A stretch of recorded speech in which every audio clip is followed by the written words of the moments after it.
Welcome to Animalogy, a podcast about language, the animal-related words and expressions we use every day, and how they reflect and affect our relationship with animals.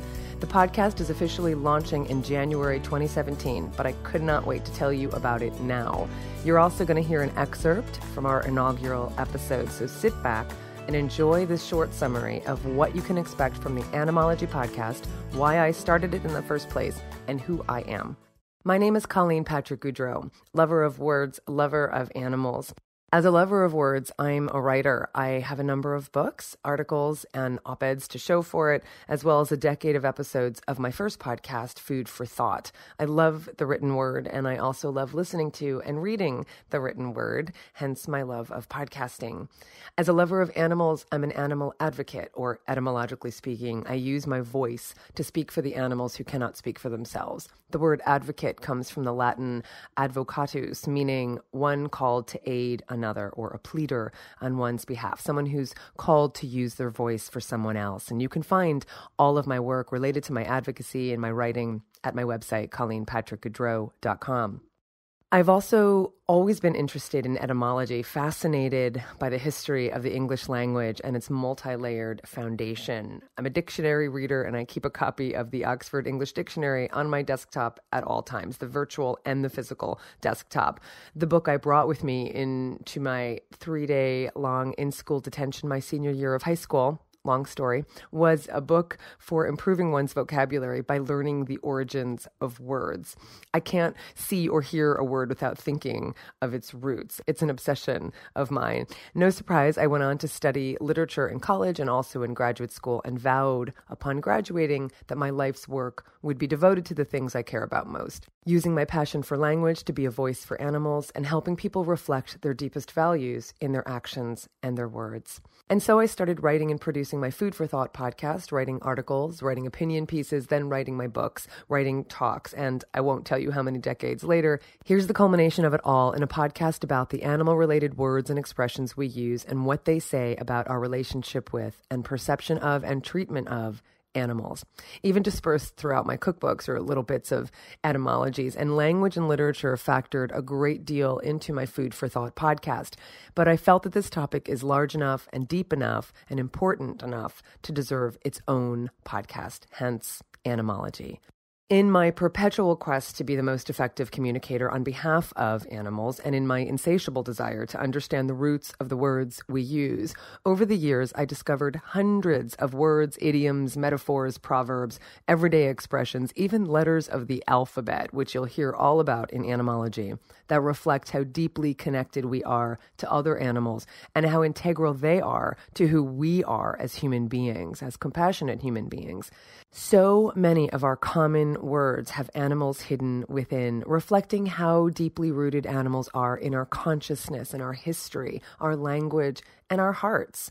But I also discovered how many words and expressions we use that reflect a disturbing amount of disdain for them and violence against them, both literally and linguistically. Expressions like kill two birds with one stone, there's more than one way to skin a cat, and bleed like a stuck pig. Metaphors such as stubborn as a mule, crazy like a fox, and clumsy as an ox. Pejoratives such as when we call someone a snake in the grass, a dirty rat, or a filthy pig. So when I started really paying attention to the common accepted vernacular I was using that's so derogatory against animals, I became uncomfortable with how I was portraying them. That pejorative language didn't reflect how I feel about animals, and of course, it didn't and doesn't reflect the animals themselves.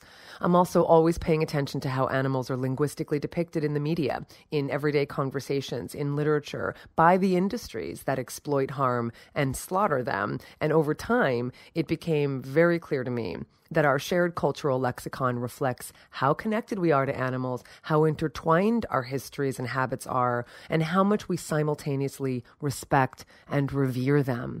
But at the same time, when it comes to how we talk about animals, we also unconsciously participate in a system that belittles and commodifies them, minimizes their suffering, unwittingly advocates violence against them, perpetuates cognitive dissonance, and legitimizes and conceals our institutionalized abuse of them.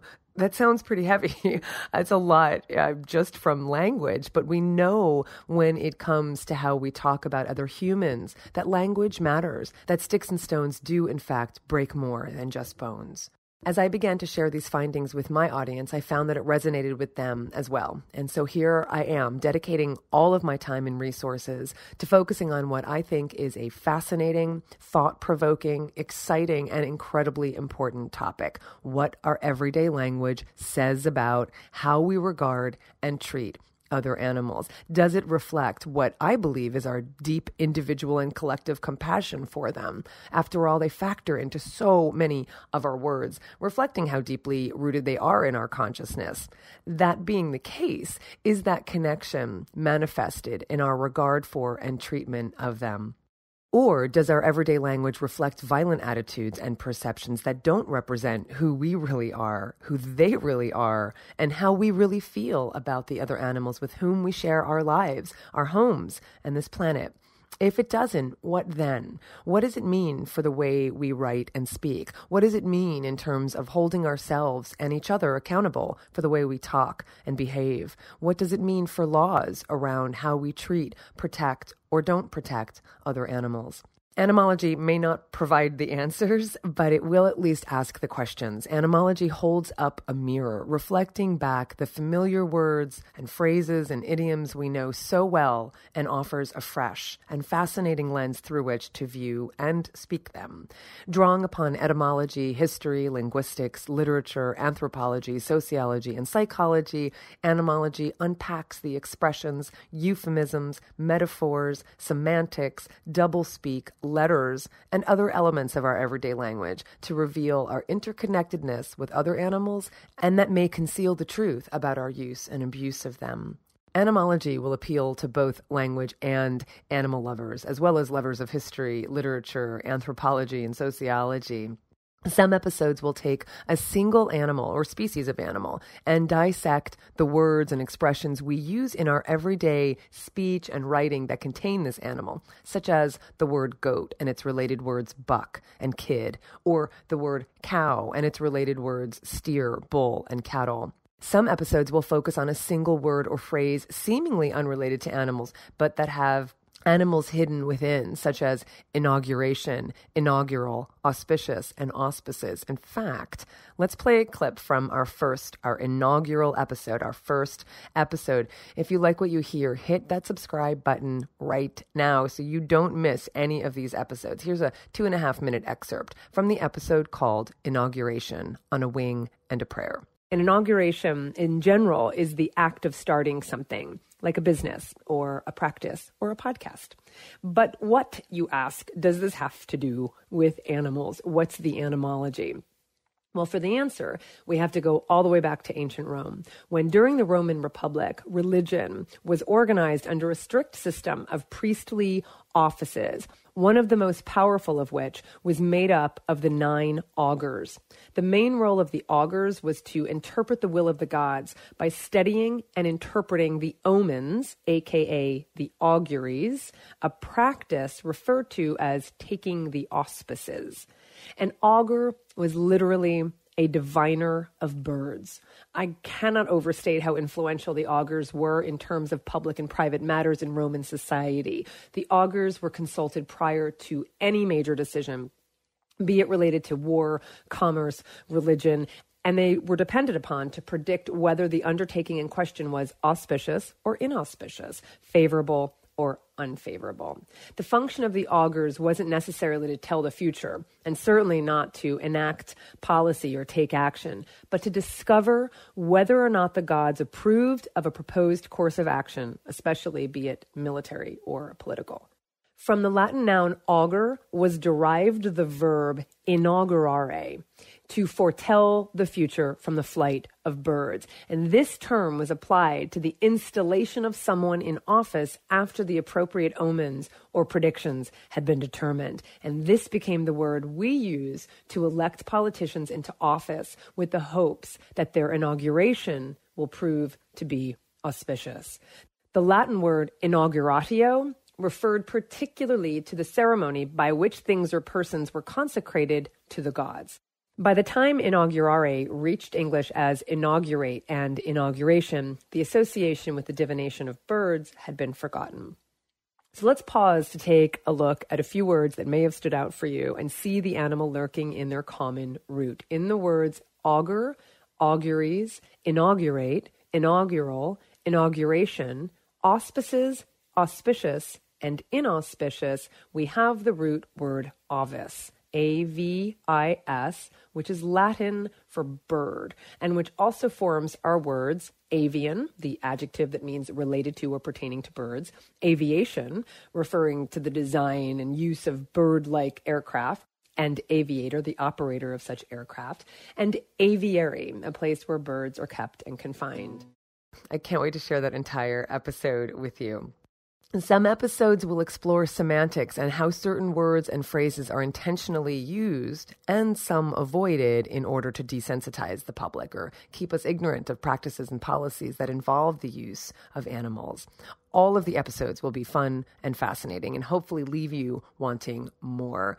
Animalogy isn't timely only because of the urgency of our need to transform our negative perception and ill treatment of non-human animals for our sake as well as theirs, but also because we're living in a time when we're all called upon to be linguistically sensitive to vulnerable and disenfranchised groups. And perhaps no group is left out of our consideration more than the non-human animals of the world.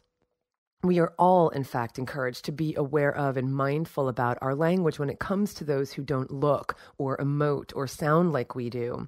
Animalogy shows what it would look like to accord that same respect to non-human animals, not only because it changes things for them, but because it changes us. I pride myself on my commitment to accuracy, but there may be times I get something wrong, and goodness knows I'll pronounce something incorrectly. So all I ask from you is your patience and kindness and openness. And of course, I'd love to hear from you. I'd love to hear your questions, your ideas, your thoughts about what you'd like to hear more of. I'm not a linguist by trade. I only play one on this podcast, but I do my best, and I consult the experts when I don't know something. My primary resources are the Oxford English Dictionary, which anyone with a public library card can access online. So if you have a public library, remember public libraries? If you have a public library card, you can use that number to access the Oxford English Dictionary online. I also consult the American Heritage Dictionary regularly, which has a good online version and which has a good focus on etymology and on Proto-Indo-European roots. And I also love the book, The Origins of English Words, a Discursive Dictionary of Indo-European Roots by Joseph Shipley. You can find these resources at ColleenPatrick-Goudreau.com, or you can go straight to animalogypodcast.com for the section of my main website that's devoted to this podcast. And podcast supporters will see resources like this and more on a regular basis because they'll see all of the transcripts and the footnotes within those transcripts that they receive as a perk for their support. And that's important to know. This podcast is listener supported. Every moment I take away from working on the content to go find a sponsor to support the podcast diminishes the quality of the content. I can go out and find sponsors to advertise on Animalogy, but your support enables me to do it professionally, regularly, and thoroughly, and ad-free. If you ever hear that there are sponsors besides listeners, it's because I had to stop researching and writing to go find the support necessary to keep the podcast on the air. I don't need to tell you what's involved here, the amount of research required, the writing, the recording, the producing, the editing, the engineering, the storing of files, the marketing, the website hosting, the email answering. It's all pretty intense, and it's all supported by you. The more support I have, the more I can do, and the larger the audience we can grow. So please consider becoming a regular supporter at animalogypodcast.com and clicking on donate, or just go straight to patreon.com/ColleenPatrick-Goudreau and pick your level. Supporters get various perks depending on the level of their support, including podcast transcripts, bonus materials, bonus episodes, but mostly you get the gift of knowing that you're making this podcast possible. First and foremost, subscribe to Animalogy through iTunes or Stitcher or SoundCloud or however your favorite way is to listen to podcasts. You'll always find the episodes and show notes at animalogypodcast.com or ColleenPatrick-Goudreau.com, and I would be so grateful if you would leave a review and help spread the word. Just like the words we examine on Animalogy, your words are incredibly valuable to me. For the animals, this is Colleen Patrick-Goudreau. Thanks for listening to Animalogy, changing the way we talk and think about animals.